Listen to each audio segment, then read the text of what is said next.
because I'm not a writer by profession, although I adore writing, and I adore words. And I grew up on words. My whole life has been dealing with words, and great words as well.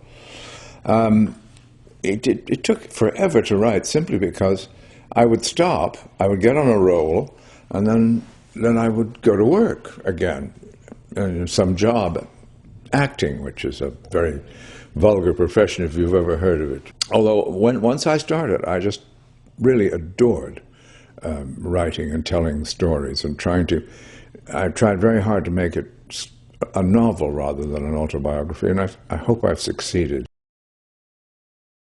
Montreal, I didn't give it a life. It had an extraordinary life. And not many people in the world, certainly not today, know that.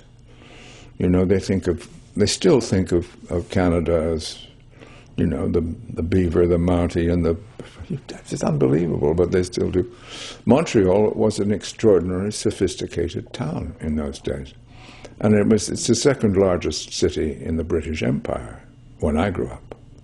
And all our nightclub and cabaret and concerts and music and theater, and both French and English, and other tongues as well, was just incredible in the 30s and 40s, I'm talking about, when I was growing up. So I told the story of my growing up in Montreal, hoping that I could get it all in. And because I remember one publisher saying, or somebody said, try and get out of Canada as fast as you can. Your youth is the most important thing in any book.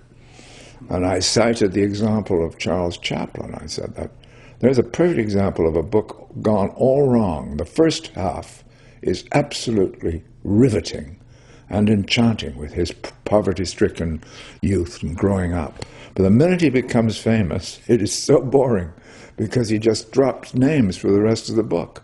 So I whispered to His Holiness, you know, all that nonsense goes on. And so you remember the youth, you don't remember the success. The success is boring anyway.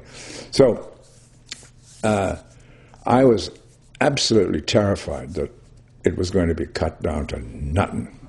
And I was quite prepared for it. So I tried to write it in a way that, you know, that was as brief and journalistic as I could, and I knew that there were lots of rather fanciful trips away from that conversation that would be cuts, but they didn't cut anything. They obviously liked it, and I couldn't be more thankful for that.